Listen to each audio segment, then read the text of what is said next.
welcome to the August 2023 update on the performance of my solar array.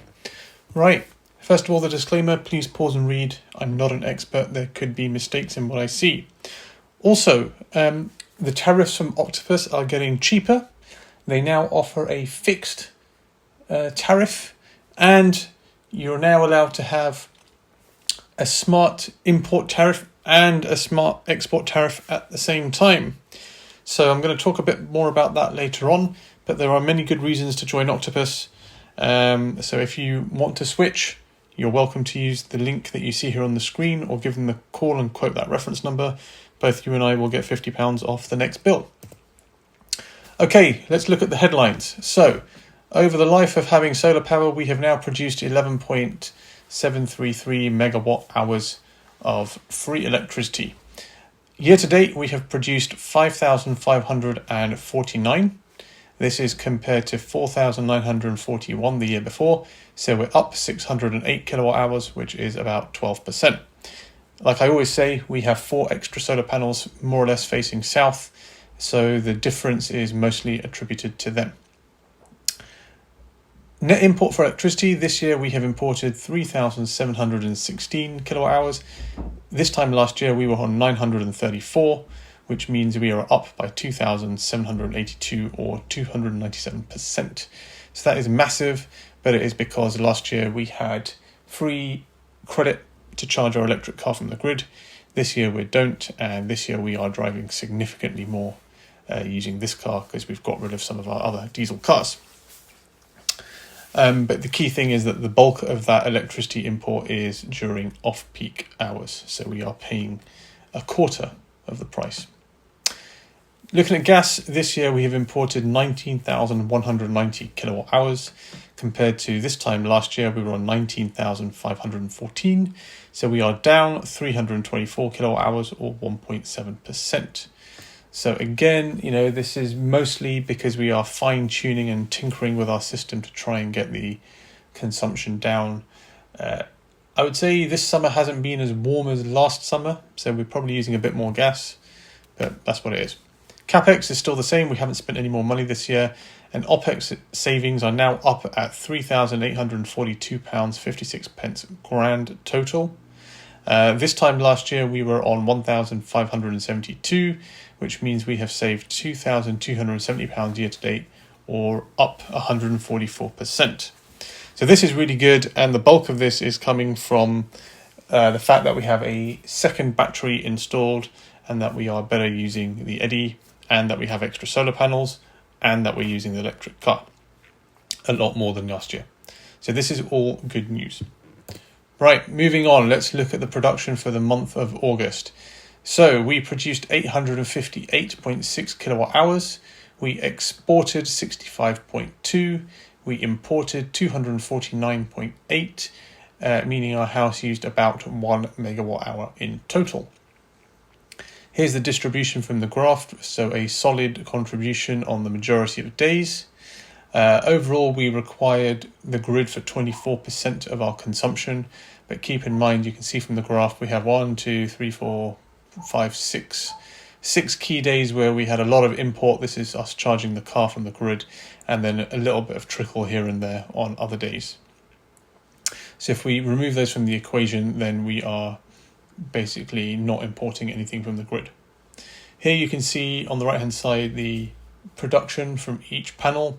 So the front of the house is making a good contribution, the summer house is making a good contribution, but the rear of the house is beginning to tail off as we head into the autumn. Best and worst days. The best day was the 9th of August. We produced 41.4 kilowatt hours, and it is almost a totally free day powered by sunshine. You can see there's very little grey slivers at the top of this blue chart and a tiny blip over here where we've been pulling power from the grid. Otherwise, the battery from the day before kept us going through the night. The solar power kept us going through during the day and topped up our battery. And again, we didn't require anything from the grid overnight. So this is almost perfect. And you can see we were 3% dependent on the grid for the 1.2 kilowatts that we did import. The worst day was the it's not the 8th of July, I think it was the 8th of August. There's a typo there. We produced 11.4 kilowatt hours, and we still had enough charge in the battery from the day before and in the evening to survive the night. Okay, household electricity consumption. So we're on the far right looking at the last graph here. Overall, we have consumed 1,072 kilowatt hours. So 529 of that went to service the base load of our house, the Wi-Fi, all the things that you have on standby, etc., etc. We put 201 kilowatts of off-peak electricity into the car. We put a few kilowatts of peak time electricity into the car. There's a tiny sliver there. It's probably about 3 or 4 kilowatts. And we put 173 kilowatts of free solar power into the car. From the eddy, we put 89 kilowatts of solar power to heat our hot water, and we've put a small amount, which looks like 25 kilowatt hours of off-peak electricity into the car as well. We do have a little bit of export, and looking at this, it is about 30 or 40 kilowatt hours of export going back to the grid, where we are producing power, but we've got nowhere to put it. This is partly because even though we have a bottomless pit in the car's not always here and plugged in to receive that energy, so it has to go. Looking at the gas consumption, so for the month of August, our gas consumption has increased ever so slightly compared to the prior 2 months. August, on the most part, was mediocre, and so our consumption has gone up a little bit. So the main portion of our house, which is the blue, has used 413 kilowatts, and the side portion has used 396 kilowatt hours. We've got a tiny amount which goes into the eddy, so the grand total of gas equivalent of consumption is 809 kilowatt hours for the month of August. Now we are looking at ways to make some improvements to the gas consumption on the red section. So when I get to those, when I finally find a way to make it happen, I will let you know what I'm doing. Okay, the bill from Octopus. So here you can see how much they've charged us for the electricity that we imported and the gas that we've imported. As I said last month, SEG has now moved away from Octopus and over to Scottish Power, who only give me an update once every 6 months and pay me out every 6 months. So I have no clue what's going on at the moment. However, in the news last week, Octopus have now announced that they allow customers to be on a smart import tariff and a smart export tariff at the same time. So the whole purpose of me moving from Octopus SEG at 4.1 pence per kilowatt hour export over to Scottish Power, who are offering 12 pence per kilowatt hour export, was because Octopus were not allowing you to be on 2 smart tariffs at the same time. So just after they've kind of taken over my switch, and I think Scottish have got the ball, I now learned that I'm smarter being with Octopus, because they're now going to pay 15p per kilowatt hour export, even if you're on their intelligent Octopus smart import tariff, which I am. So basically now the tables have turned again, and it's actually wiser for me to have my export back with Octopus. So I need to check. Supposedly I've got a 1-year contract with Scottish Power, but I'm going to see if there's a way to get out of it, because I have no clue what's going on and their communication is terrible. I'd rather be with Octopus, because you get a monthly bill. It's quite clear what's going on. So let's see. Okay, as I said about the referrals, Octopus have improved the fact that they've got a fixed tariff. Their export rates are higher now. They're the highest of anybody, and they allow you to be on a smart tariff for import and export at the same time. So many reasons. If you need to switch provider or get onto a better tariff, and you want to consider Octopus, you use the link on the screen and both you and I will get £50 off our bill. Also keep in mind that the government have reduced the energy price cap. So from the 1st of October, Octopus are reducing their tariffs, and the communications that I'm receiving is that they are reducing by about 8%. So where I'm paying roughly 30 or 32 pence per kilowatt for import electricity, if I remember correctly, it's going down to about 27 point something pence instead. So, good news. All right, looking at the chart from My Energy, this is the power going into our immersion heaters. So this is what the graph looks like for the month of August. You may recall I mentioned last month that I have switched off the immersion heaters, running on a programmer overnight and using grid electricity or off-peak electricity to heat our hot water. So this is the graph of solar surplus going into the eddy to heat our hot water. So it looks very different from previous months. However, for those of you who've read the comments from last month, there are a few followers who have made a very valid point that a 20-year-old gas boiler is going to be significantly less efficient than using an immersion heater to heat my hot water. A 20-year-old boiler is, I don't know, only 70% efficient compared to a brand new boiler, which is supposed to be 98, 99% efficient, something like that. Plus, all the wiring and pipework in my house is old. I can almost guarantee that it either doesn't have lagging or the lagging is very poor. So although gas is cheaper, I will most definitely be experiencing inefficiency through the boiler and losses through the pipework, which means by the time the hot water from the boiler gets itself to the tank to heat the actual hot water, I will have incurred so much loss that it is much, much cheaper and wiser to use the immersion heater to do that job instead. So it's a very valid comment, and I do agree. I just haven't made any changes to anything yet on the back of that. I'm still thinking about it. But I might kind of review the tariffs again, which are changing from the 1st of October, and put this in place again to do our hot water from the 1st of October. Let's see. Okay, moving on then. So installer estimates. So this is one of my favorite charts, and it continues to underline the comments that I make every single month. So basically, we have produced 11,733 kilowatt hours compared to what the installer said we should have done by the end of year 2, which is 9,832. So we are now 19% beyond their target with a few months still to run this year. So fantastic news. In terms of what we consumed, we have consumed 10,776 kilowatt hours compared to the installer's estimate of 4,916. Therefore, we are 219% beyond their estimate. So the point here is, if we are beating their estimate, that means the payback period is much shorter than what they say.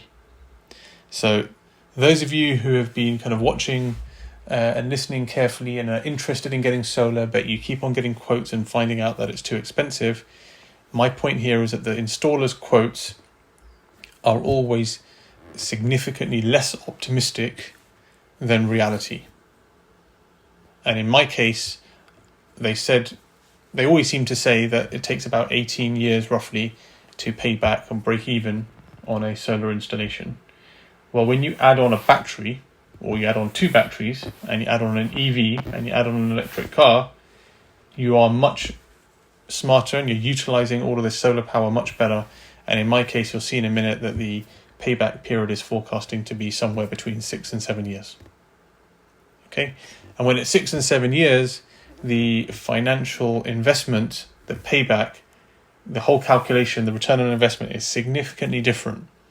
And that is why I strongly recommend that you question and challenge the installer's information that they provide on Payback, because it's produced using a standard kind of tool and calculator, and the installers, they're obliged to give you the information, but they're not obliged in any way to make sure that it's accurate.